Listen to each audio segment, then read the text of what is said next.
Oke, langsung aja gue mau bahas soal IPO saham emas, mulai dari perusahaan emas yang sudah IPO sampai laporan keuangan tahunannya.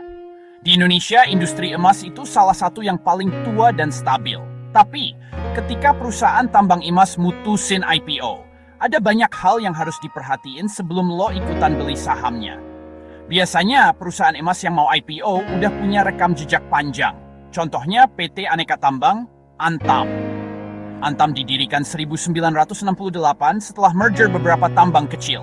Visi, jadi pemain utama di pertambangan logam mulia, terutama emas.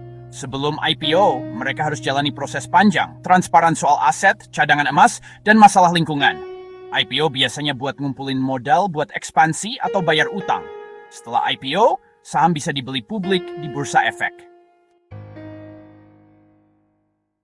Sekarang cek laporan keuangannya. Pendapatan perusahaan emas cenderung fluktuatif. Kenapa?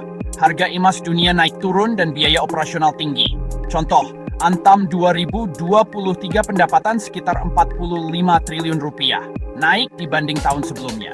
Tapi lihat juga laba bersih. Kadang besar, kadang tipis karena beban usaha dan fluktuasi harga emas. Perhatikan juga hutang perusahaan. Hutang tinggi, pula warning.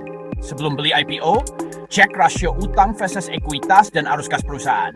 Selain laporan keuangan, cek track record manajemen. Pernah terlibat kasus hukum? Bagaimana kelola risiko lingkungan? Semua ini bisa pengaruhi harga saham di masa depan.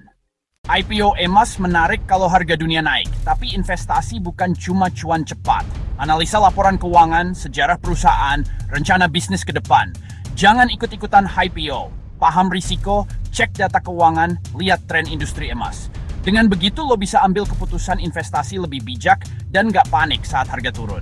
Semoga video singkat ini ngebantu lo pahami IPO saham emas dari awal berdiri sampai laporan keuangan. Jangan lupa like and subscribe kalau suka. Sampai ketemu di video selanjutnya.